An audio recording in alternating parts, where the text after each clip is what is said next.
the greatest perfection is imperfection. That's when you know it's real. Your imperfection is so beautiful. It's already enough people trying to put us in boxes. Like, art is so open and it's so loving and it's so like welcoming. And then you tell somebody, psych, like, no, you have to do it this way. And you just lose the beauty of it. I got on the ship, did I finally say, I think I'm depressed? But it also was, I lost my grandfather. I was on a ship. I was watching the world that I knew of continue going, and I was doing the same repeat schedule and doing the same shows. And I had my great days, but then I also had my days. And when I finally could be honest about that, I finally made a piece called Anxiety. When it came to me and my mental health, I have had to learn to let go.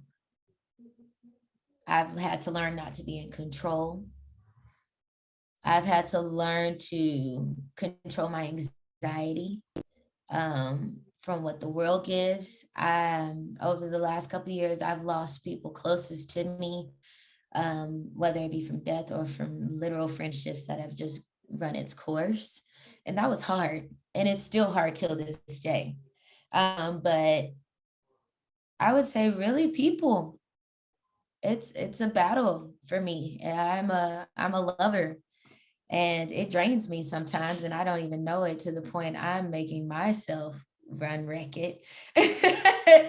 and now in my head and questioning who I am as a person, because somebody else has another opinion of what they see from their own thoughts and what I'm actually giving.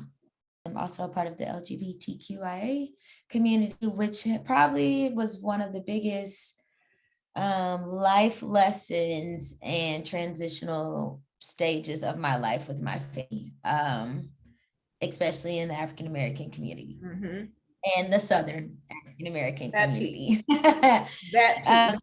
Yeah, with 60s parents, it's been a big transition, but here at 28 now, I can say it was worth the fight, and it was worth the battle and the lessons learned for everybody. And also a big part of my mental journey.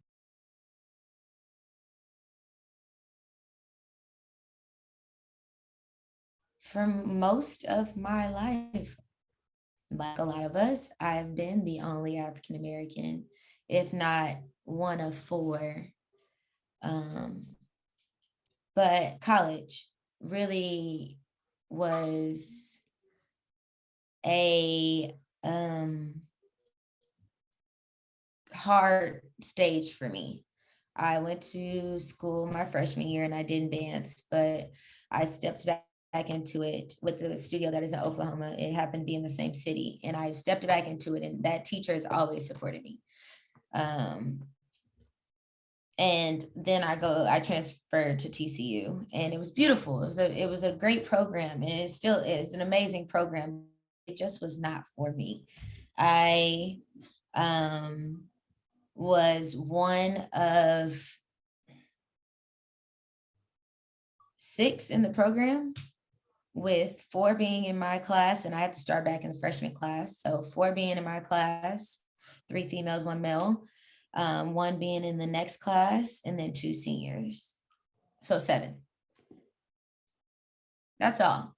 And that program was so conservatory based. And you get to the point where you don't even see that many examples of you. And you see the people that are making it through, and they just seem like they are, complacent. And a lot of them don't dance anymore, and a lot of them don't do this anymore that were in the class. And I left that school twice. I went to TCU, did the program, thought maybe it's just not for me right now, left, went to Joffrey, and then went back.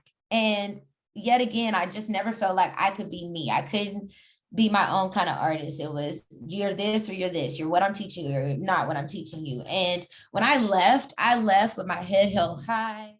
What's up, y'all? My name is Sherwanda Bounce. I am originally from Dallas, Texas, now residing in Los Angeles, California. I am a she, her, or Bounce, and I am African American and Native American. I am art. Like when it comes to artistry, I am art. There is no avenue for me. I am a dancer. I am a visual artist. I am a creative director. I'm a producer. I do it all. There's no one lane. I am a Southern Belle. I am originally from Texas. My parents are originally from Memphis, so South. I am a Southern girl. My parents are my best friends. My brother is my best friend. I grew up with a very supportive and creative and artistic family. But I will say I've probably been the one to really follow through with it wholeheartedly in the way of starting with dance and still going with dance. Whereas my mom sings, my dad plays the bass, my brother plays the drums, but they all do something else in art now. But I've had a very supportive family. I grew up dancing in Dallas at a ballet studio and a competition studio. I was competitor first, which allowed me to be in the other genres of dance, which introduced me to Debbie Allen. And I would attend Debbie Allen's Dance Institute in Dallas, Texas every summer, and would work my ass off to get that scholarship to get to her studio in LA in the summers, to stay for a month. And LA became my second home, which is why I'm here now. And then over the years, my ballet instructor in Dallas was a adjunct teacher for Joffrey. So I attended Joffrey when I was 12 years old. And then again, when I turned 20, going on 21, was when I met you. And I got that scholarship in the summer and I attended the school year. And that was a big blessing in my life. But before that, I also attended Alvin Ailey in the summer as well. So had great training, grateful for all the training I've gotten to get me where I am